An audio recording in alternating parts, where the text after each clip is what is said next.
Once your car reaches about a 45-degree angle to the curb, start straightening your steering wheel. This is the trickiest part. Delaying or overcorrecting can cause you to end up crooked or too close to the curb. Use your mirrors as a guide, make small and deliberate adjustments, and if needed, pause briefly to reassess your position, but don't panic. Examiners appreciate slow, confident control more than rushed or jerky corrections. A thoughtful pause followed by a careful adjustment always looks better than forcing your way in.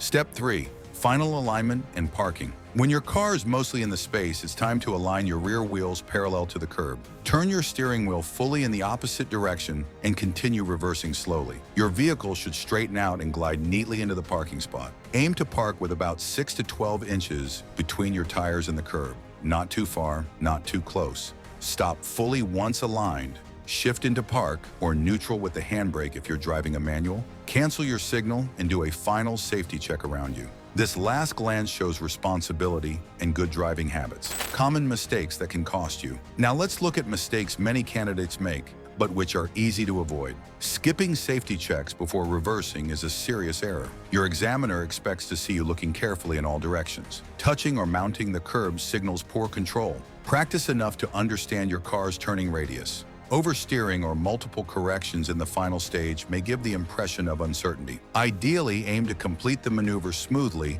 with only one gentle adjustment if needed. Lastly, forgetting to cancel your turn signal or securing your car properly at the end shows carelessness. The small details matter in driving tests. How to practice reverse parallel. Parking effectively. Mastery comes with purposeful practice. Don't just repeat the same steps in the same place. Vary your practice conditions.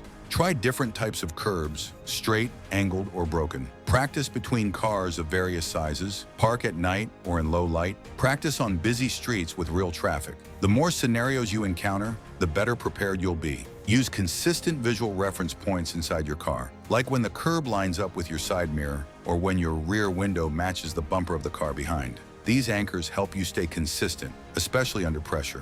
Regional differences in what examiners look for. While the basics of parallel parking are universal, exam expectations can differ by country. In the US, vehicle control, the number of adjustments and distance from the curb are key. In the UK, emphasis is placed on mirror checks and safety observations. Australia and Canada focus on observation skills and low-speed control. Knowing these differences helps you tailor your practice. But no matter where you are, calmness, control, and awareness remain top priorities.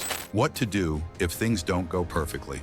During your test, mistakes happen. That's normal. If you feel you're off course, don't panic.